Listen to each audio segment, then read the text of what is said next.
সন্তানের মাথায় হাত রেখে দোয়াটা একবার পড়ুন। আপনার সন্তানকে আপনি যা বলবেন তাই শুনবে, আপনার বাধ্য হবে, আপনার কমান্ড মানবে, আপনার কথা শুনবে।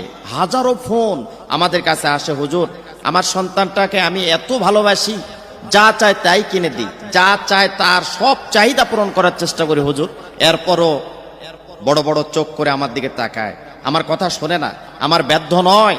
মা বাবা উভয়ে কিন্তু একটা সন্তানের জন্য যথেষ্ট বিরক্তি এবং কোনো কথাই শোনে না, শুধু দুষ্টু ছেলেদের সাথে ঘোরাফেরা করে, মা বাবার কথা শোনে না, পড়ায় মনোযোগ নেই, ভালো রেজাল্ট হচ্ছে না, বিভিন্ন নেশার সাথে জড়িত।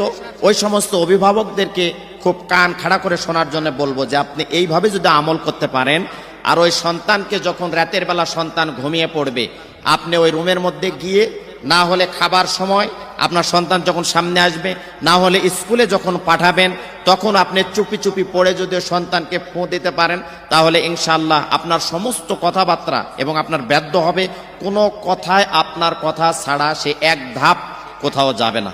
আপনি যা বলবেন, যদি বলেন সারাদিন এখানে দাঁড়ায় থাকো, দাঁড়ায় থাকবে। সন্তানকে যদি বলেন নামাজে যাও, নামাজে যাবে।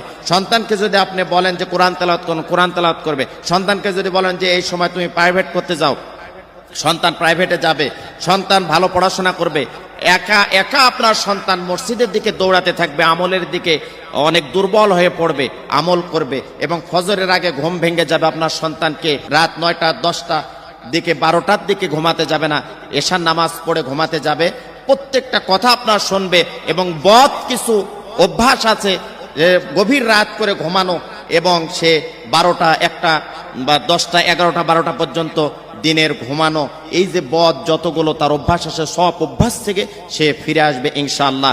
তবে বাবা মাকে একটু সতর্ক এবং বিচক্ষণতার সাথে এবং এই আমলটা করতে হবে। এই আমলটা শুধু একটা বারের জন্য মাথায় হাত রেখে, বা যদি সুযোগ না থাকে দূর থেকে আপনি ফোঁ দিয়ে চুপি চুপি ফোঁ দিবেন, ইনশাআল্লাহ কাজ হবে। আর সুযোগ যদি থাকে তাহলে মাথায় হাত রেখে আপনি সুন্দর করে এই দোয়াটা পড়ে দিবেন। তবে দোয়া পড়ার আগে অবশ্যই আপনি একটা বার দরুদ ইব্রাহিম পড়ে নেবেন, দরুদ শরীফ পড়ে নেবেন।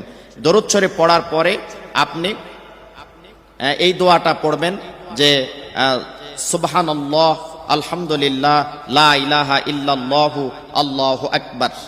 এটা মাথায় হাত দিয়ে যদি পড়ার সুযোগ থাকে পড়বেন, আর না হলে সুযোগ না থাকলে দেখছেন যে আপনার সন্তান খুব চালাক, অতিরিক্ত ব্রেন বুদ্ধি রাখে, খুব টাউট, আপনি মাথায় হাত রেখে দোয়া করলে মনে করতে পারে যে আমার মা আমাকে কি দোয়া করতেছে বা কি করতেছে। যদি আপনি হেকমতওয়ালা হন তাহলে অবশ্যই আপনি বলে দেবেন যে বাবা তুমি বাইরে যাচ্ছ, একটু দোয়া করে দিই। কিন্তু এই দোয়াটা আপনি পড়ে দিবেন, ইনশাআল্লাহ কাঙ্ক্ষিত ফলাফল আপনি পাবেন। কোনো জেদ থাকবে না, কোনো কান্নাকাটি থাকবে না, কোনো রকমের আপনার বিরক্ত করবে না। অহেতুক